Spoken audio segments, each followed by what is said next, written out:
Lippy, good to have you on the program. You last joined us back in mid-May. How has your world changed since then? So far, so good. Thanks for having me on again. Last week, as you know, we announced that we partnered with the Army, which is very exciting. We raised $100 million in equity, also exciting.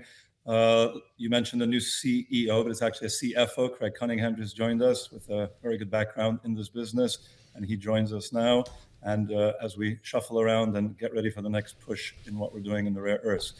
You mentioned the Army, and you asked a question about how long.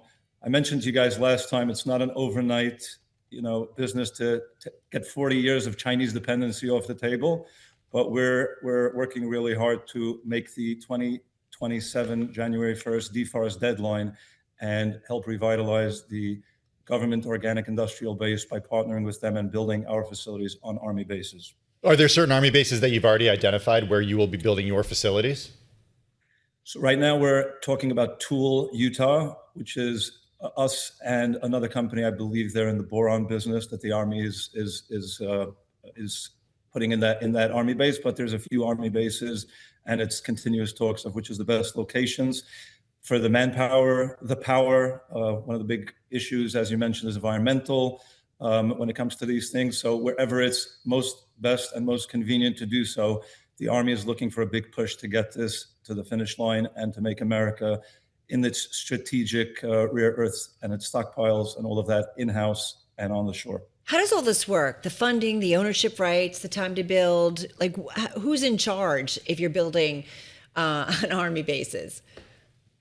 So obviously it's a lease with the Army. It's public-private partnership, which this is new to have it on the Army bases, but it tells you about how strategically important it is for the government and the Army, the military, to actually have the supply under their purview in their hands. As we go along here, I think in the next few weeks, in the next few months, we'll give updates, obviously exactly specifics and things like that. Right now, it's about where their best capabilities are and where their best buildings are. And in kind, they get to access for them and all their defense industrial-based customers, the final products. But who owns it? Like, are you going to spend money to build it all? Yes, we will. Like I said, that's why we did a fresh. We have $100 million funding. We're pretty well funded for this. It's a public-private partnership where the Army's benefits are the land. Like I said, environmental. As I mentioned, it's not that you can just shoot through because it's the Army bases. You still have to go through things, but you're dealing with the Army and you're dealing with government sites. It's obviously a lot more efficient and easier, and the people behind it want it done. So hopefully that'll help. Especially in our case, as you know, we're doing it in a way that's helpful and better for the environment in the first place, as I mentioned last time I was on. But contrast that with how long it typically would take if you weren't doing this on an Army base, and you did have to work with different stakeholders within a municipality or within a local government. It would take much longer. Nobody in the government moves at the speed of light. The Army, on the other hand, is its own, I would guess it's its own entity in some way, shape, or form, and they can move things and they move fast. Army is the best we have.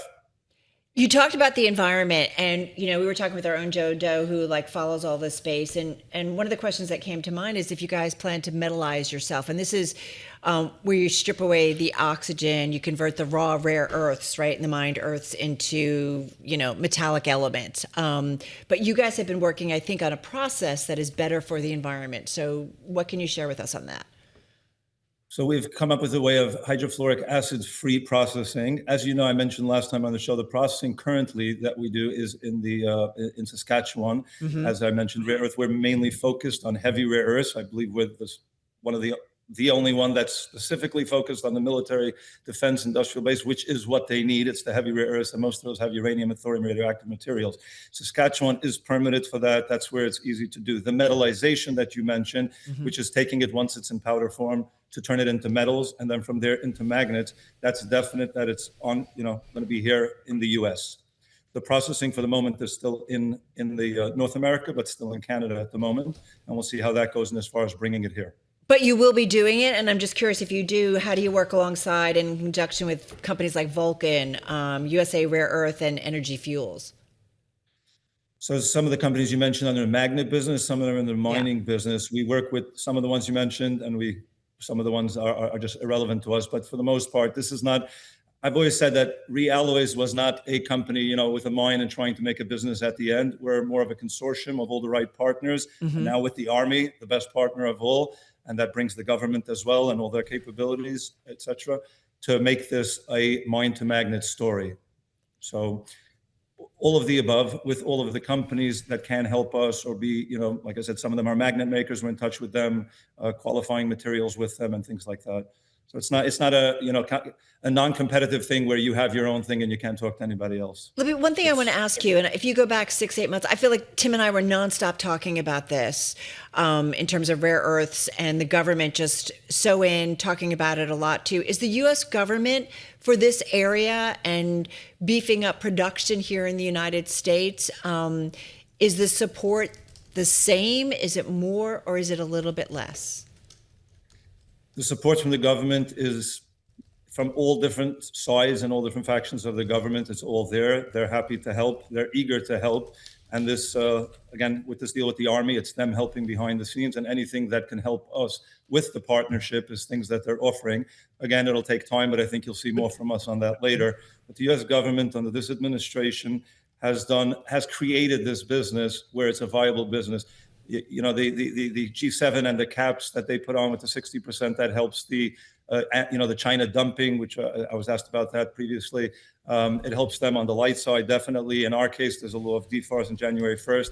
Anything and everything that the government can do to make sure that in the next few years, this is a North American business, this is an Western alloy business, they're doing. There's no question this administration has done more for this sector than anybody else. I couldn't imagine anybody doing more. That's what I wanted to talk about, and I want to try to get specifics about your expectations from how the U.S. government is going to help. And certainly we have the Army basis element of this, but I mean, does it get to the point where members of the U.S. Armed Forces are actually doing work for you?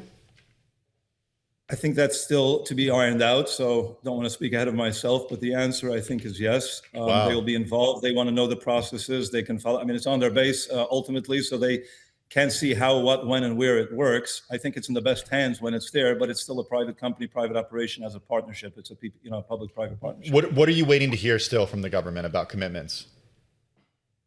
At the moment, we're just seeing all that it's going to take. And as I said, first step one is figure out where the best place is, what's there, what the capabilities are, what they can help with on whether it's the environmental side or other sides. And then we're always talking to them about funding to scale up in a bigger and bigger way. They want as much as possible in their purview, and they want as much as possible in America, obviously. So anything they can do, and it comes down to funding as well from various departments, they're eager to help, and we're in talks to try to get done on the scale that we want to get done in the time frame that we want to get done. The production that we'll do this year and the production we'll be doing in the beginning of next year is a start, but there's still quite a defense space with all the wars going on, with everything that's going on. Every missile that goes out, a little more rare earth is depleted. Yeah. Every AI system, every GPU, all of that needs heavy rare earths. Every GPU has 13 grams of dysprosium in it. So all of these things need rare earth, and there's a lot of it. So yeah. Hey, so every time I ask how to cook something for dinner, Carol, I'm using a rare earth, I guess. You are. Sorry about that. Every time you pick up your phone. Hey, literally, the vibrator in your phone is made from that vibration, the shutter on the cell phone. All of that is rare earth. Everything in our way of life, and this is why it's so important for the country. Everything in our way of life, not just militarily to fight wars, but everything you touch, the humanoid robots of the future, the computers, the AI, the GP, everything. It's all rare earth. This is the new oil. I said it to you last time. Libby, just about a minute left here. The U.S. ban on Chinese sourced rare earths.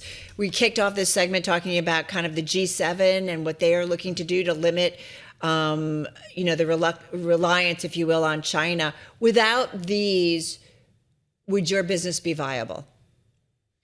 So again, in our business, we're mostly focused on heavies. So the law in January 1st is you can't buy with a Chinese nexus. And we have a non-Chinese nexus. I think we're the only ones today that have a non-Chinese nexus completely.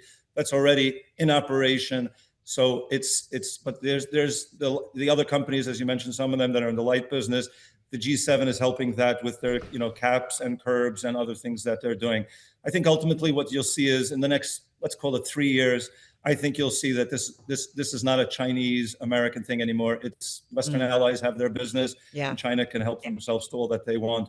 But they're doing everything in their power, and they continuously meet and try to figure out new ways to do this. But we're in REalloy's case. Got it. We're good. The law is in our favor.